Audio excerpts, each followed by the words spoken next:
નમસ્કાર. BTS news ચેનલના તમામ દર્શક મિત્રોને તથા સમગ્ર દેશવાસીઓને ચૈત્ર નવરાત્રિની હાર્દિક શુભકામનાઓ તથા સમગ્ર દેશવાસીઓને ઈદ મુબારક. નમસ્કાર. બીટીએસ ન્યૂઝમાં આપનું સ્વાગત છે. આપણી સાથે હું છું રશ્મિ રાણા. એક નજર આજના મુખ્ય સમાચારો પર.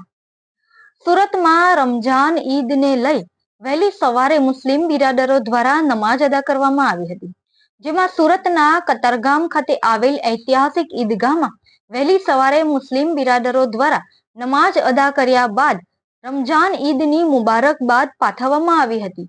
તો સુરત શહેર પોલીસ દ્વારા પણ ઈદના પર્વને લઈ ચુસ્ત બંદોબસ્ત ગોઠવી દેવામાં આવ્યો હતો. મુસ્લિમ બિરાદરો દ્વારા પવિત્ર રમજાન માસ નિમિત્તે 30 દિવસ રોજા રાખવામાં આવ્યા હતા. બાદમાં ગતરોજ સાંજે ચાંદ દેખાતા આજે મુસ્લિમ બિરાદરો દ્વારા વહેલી સવારે રમજાન ઈદ ઉલ ફિત્રની નમાજ અદા કરવામાં આવી હતી, જેમાં સુરતના કતારગામ દરવાજા ખાતે આવેલ ઐતિહાસિક ઈદગાહમાં મુસ્લિમ ભાઈઓ દ્વારા રમજાન ઈદની નમાજ અદા કર્યા બાદ એકબીજાને ગળે લગાવી રમજાન ઈદની મુબારકબાદ પાઠવવામાં આવી હતી. તો સાથે સાથે સુરત શહેરની સલામતી માટે તથા સુરત શહેરની કોમી એકતા કાયમ રહે તે માટે દુઆઓ કરવામાં આવી હતી. કતારગામ ખાતે આવેલ ઈદગાહમાં મુસ્લિમ ભાઈઓ સહિત નાના નાના બાળકોએ પણ રમજાન ઈદની નમાજ અદા કરી એકબીજાને ઈદ મુબારક કહી રમજાન ઈદની ઉજવણી કરી હતી. તો સુરત શહેરમાં રમજાન ઈદના પર્વને લઈ સુરત શહેર પોલીસ દ્વારા પણ સુરતના અલગ અલગ વિસ્તારોમાં ચુસ્ત બંદોબસ્ત ગોઠવી દેવાયો હતો, જેથી કોઈ અસામાજિક તત્વો સુરત શહેરની કોમી એકતાને દોહડવાની કોશિશ ના કરે અને તમામ તહેવારોની જેમ આ તહેવાર પણ શાંતિપૂર્ણ માહોલમાં લોકો મનાવે તે માટે સુરત શહેર પોલીસ ખડે પગે બંદોબસ્તમાં જોવા મળી હતી. મારું નામ અશફાક. ઈદનો તહેવાર, ઈદના દિવસે ઇસ્લામે કીધું કે ચેરિટી વધારે કરો, એટલે સદકાએ ફિત્ર હોય, જકાત હોય, કે નાના મોટા ગરીબ અમીર, અચ્છા એમાં બી કોઈ ધર્મની ખેદ નથી, કોઈને પણ તમે આપી શકો છો.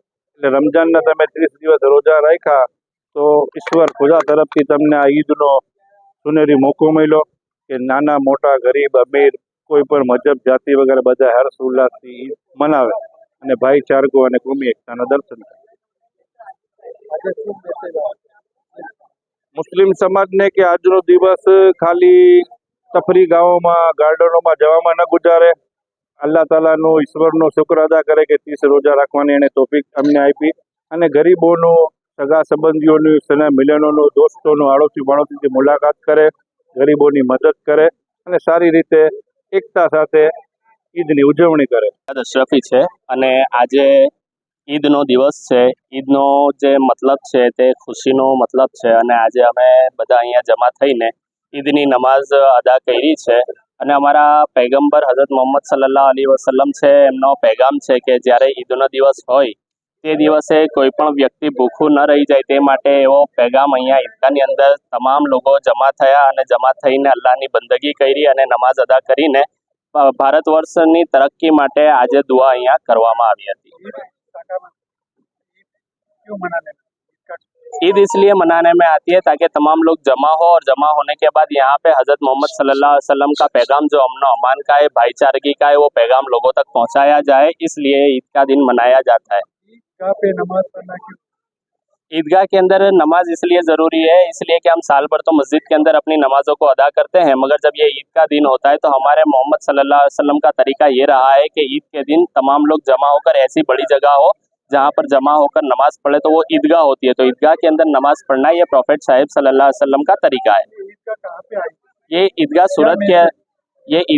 सूरत के अंदर कतारगाम के अंदर आई हुई है और यहाँ पर हर साल ईद की नमाज अदा की जाती है और बड़ी तादाद के अंदर लोग आते हैं और अल्लाह की बंदगी करते हैं और दुआ करते हैं। और हमारा पैगाम यही है जो प्रॉफिट साहिब सल्लल्लाहु अलैहि वसल्लम का पैगाम था कि आज का दिन हम खुशी मनाएं, लेकिन खुशी इस तरीके से मनाएं कि आज के दिन कोई भी भूखा न सो जाए और जो ज़रूरतमंद है उन ज़रूरतमंद की आज हम मदद करें और यतीमों की भी हम मदद करें।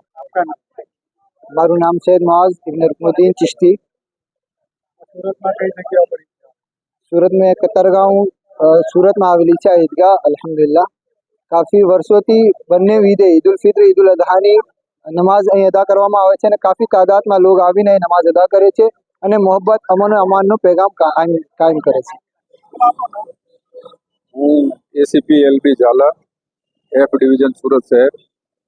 આજરોજ મુસ્લિમ બિરાદરોના પવિત્ર રમજાન માસના અંતે જે રમઝાન ઈદની ઉજવણી થઈ છે, ઈદ ઉલ ફિત્રની, એ બદલ સૌને અભિનંદન પાઠવું છું અને આશા રાખું છું કે સમગ્ર શહેર, ગુજરાત અને ભારતમાં આ તહેવાર હર્ષોલ્લાસથી મનાવવામાં આવે અને તમામ કોમના લોકો કોમી એકલાસથી, ભાઈચારાથી આ તહેવારની ઉજવણી કરે અને સૌ મુસ્લિમ બિરાદરો જેમણે આખો માસ પવિત્ર રમજાન માસ દરમિયાન રોજા રાખી ઉપાસના કરેલ છે, એમને પણ હું અભિનંદન પાઠવું છું અને ઈશ્વર તેમને દરેક ક્ષેત્રમાં પ્રગતિ કરાવે એની શુભેચ્છા પાઠવું.